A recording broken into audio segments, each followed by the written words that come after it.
Hey everybody, Combo Collectibles coming at you from Anime North, and we are here with the voice of Enmu from Demon Slayer, Landon McDonald. How are you doing today? Fantastic. How about you? Very well. You enjoying the event so far? Loving it so far. My first time actually north of the border. Yeah. Oh, well, welcome. We're glad to have you. Thank you. Now, I wanted to ask you a few questions about voicing Enmu in Demon Slayer. Before you auditioned for the role, how familiar were you with the Demon Slayer world?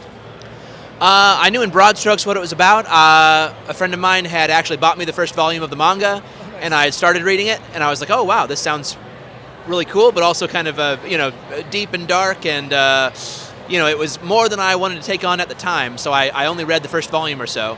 But then, though, the auditions came in, and I actually read for Tanjiro originally, and a few other characters, and then after the first 2 rounds of auditions, I think what ultimately got me the role, to be honest, though, was I read for the Serpent Hashira for Obanai. Yeah. Oh, cool. And I think I made him sound a little bit too evil. So the casting director was like, well, that's not a good guy. That doesn't sound like a good guy. But we have somebody else coming up who sounds a little snaky. So we'll give you that guy. So that's how I ended up with Enmu.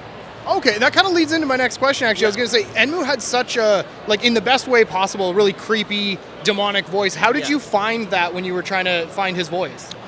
Well, first of all, it's always our responsibility as dub actors to pay tribute to the seiyuu, to the Japanese voice actors. So what Daisuke Hirakawa was doing there, I tried my best to honor what he was doing. But also, though, Steve Staley, our director, told me that, Enmu, basically, he sounds very sweet, but every word is laced with poison. That's the idea. And that's kind of the key to playing him, because he sounds very nice. He sounds like he has your best interest at heart, but of course he has, very sinister designs on you and what he wants. But gosh, I would say that also 2 other kind of touchstones would be Dwight Frye in the original 1931 Dracula. He's very slavishly devoted to his master. He's a supplicant. He is, definitely.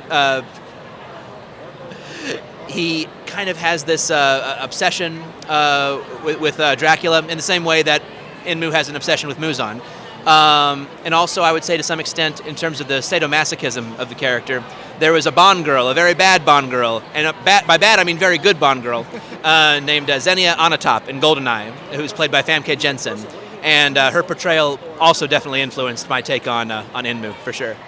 That's awesome. Now, I saw recently, too, you had made a social media post talking about how you kind of found him relatable as a character in terms of your voice acting career as well. Could you tell us a little bit about that?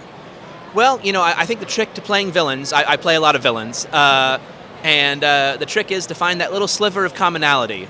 You want to make sure that, you may not be able to, like in Enmu's case, I can't really relate to wanting to devour 200 people or to fuse with a train or, anything like that. But I do know what it's like to want to move up in the world, to, reaching for a career goal. He wanted to be an Upper Moon. I, at that point, was after bigger and better parts. I wanted to better myself in my career. And also the idea of wanting to impress somebody, maybe somebody you had a bit of a crush on or an obsession with.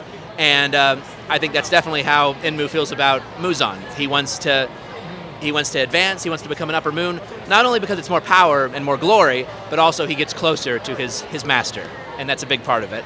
So you have to kind of find those little slivers of commonality to really create a believable 3-dimensional villain instead of just a cackling caricature. I think that's why Enmu kind of became a fan favorite for that reason. He just, the way you voiced it and everything, seemed really relatable, hit home, was a really enjoyable character. Now, when you guys did the show and the movie as well, did you have to record that 2 times? Believe it or not, his very first episode, that was done in studio, but literally 2 weeks after we did that, the world ended, COVID hit, and lockdown happened. And so the entire movie was actually recorded from home, from my home.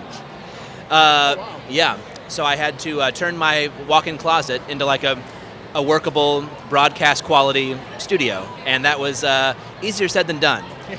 But shout out, though, to the wonderful engineers at Bang Zoom who did a great job of telling me exactly what the equipment that I needed, and in terms of soundproofing, told me exactly what I had to do to kind of get everything in shape in time for our very tight deadline for that movie. Yeah, I was going to say the movie schedules are a little more hectic than the show, right? Very much so. And shout out to them furthermore for, it wasn't just me, all my co-stars also had their own at-home setups, And the fact that we actually sound like we're occupying the same space, that's a big tribute to how talented those engineers are and those sound mixers are. Because when the movie was re-released recently in 4K, and people were telling me, yeah, it holds up very well. And that's wonderful news because it was produced, in kind of wild and woolly times. Yeah, I never would have known him if you didn't tell me. Yeah. Now, one more question for you. I do a lot of, I'm into Funko Pops anime figures. Do you collect any of that stuff from the rolls that you've done over the years? Oh, yeah.